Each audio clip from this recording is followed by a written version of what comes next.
silver and copper futures down. The currencies, the Australian dollar is slightly weaker but still above 92 US cents, weaker against the New Zealand dollar, stronger against the yen, the euro and the Great British pound.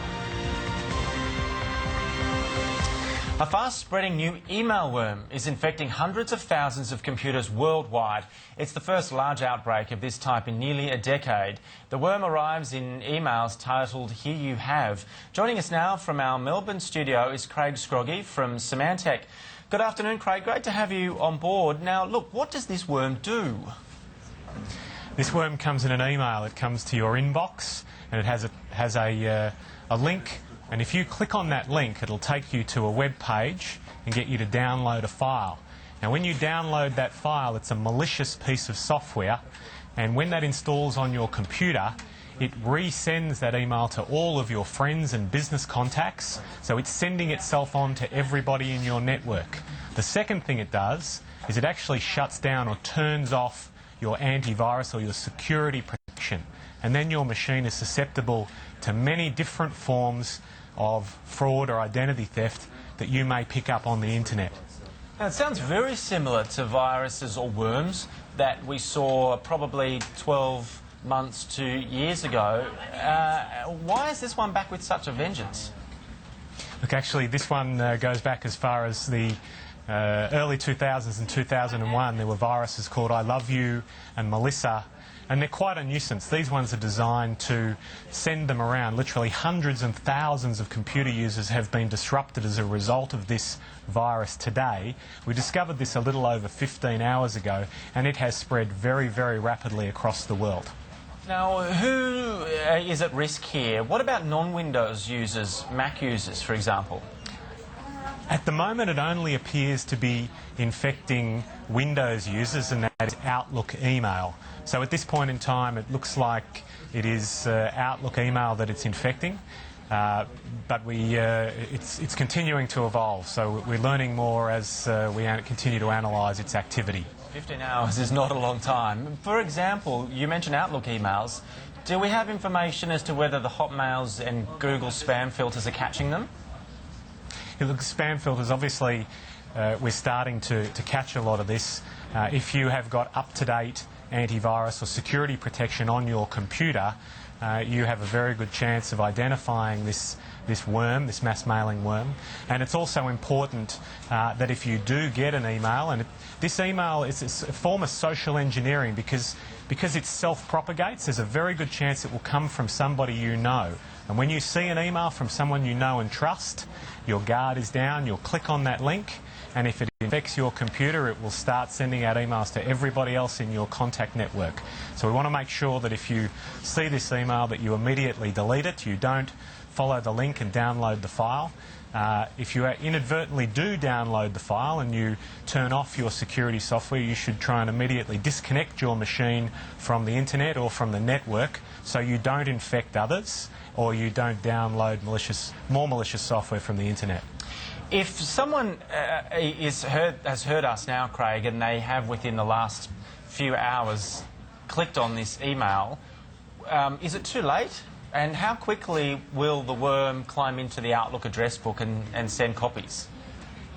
Once this file is downloaded onto your computer, it automatically executes. Now, once that software is running, it immediately is going into your Outlook contacts and it's emailing. So if you've got thousands of contacts, it will email itself to thousands of people in your address book, and all of those will receive the same message you received from someone you know and trust.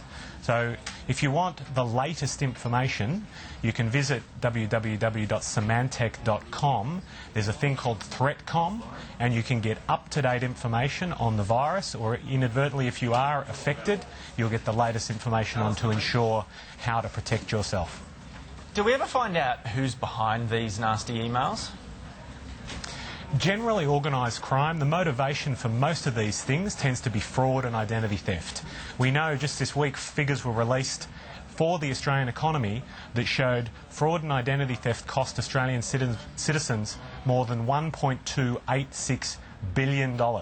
So the motivation in general is financial. There's a lot of money to be made in fraud and identity theft, and cyber criminals are the ones that are sending these socially engineered attacks to people through email.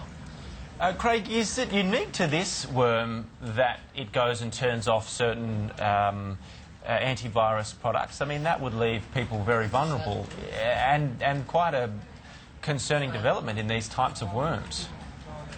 The challenge today is that most of this software is distributed either through email or downloaded from websites. So if you haven't got security software running on your machine and you're downloading files from the internet, you can't be sure that these files aren't infected.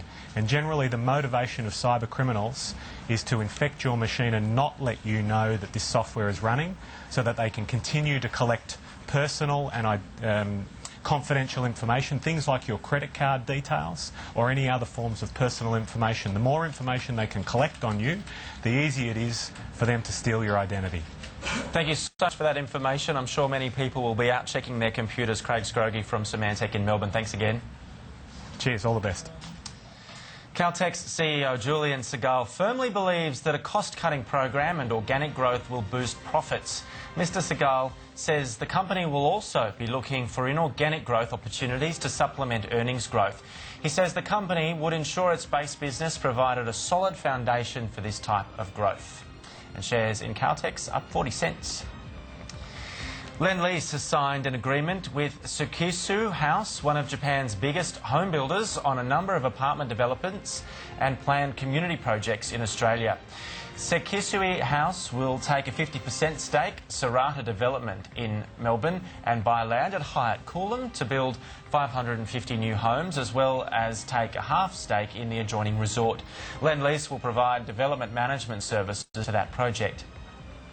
The two are in final negotiations, which would also see them jointly develop part of another project and consider more deals in Western Sydney and South East Queensland.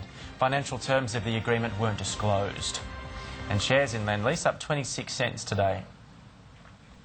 Coca-Cola's CEO Terry Davis says buying Foster's beer operations is not on the cards for now. Coca-Cola has long been talked about as a potential suitor for Foster's, which recently announced plans to spin off its long-struggling wine business. Mr Davis says the amounts being paid for Australian beverage businesses of late are not sustainable. Shares in Coca-Cola and Foster's Group down.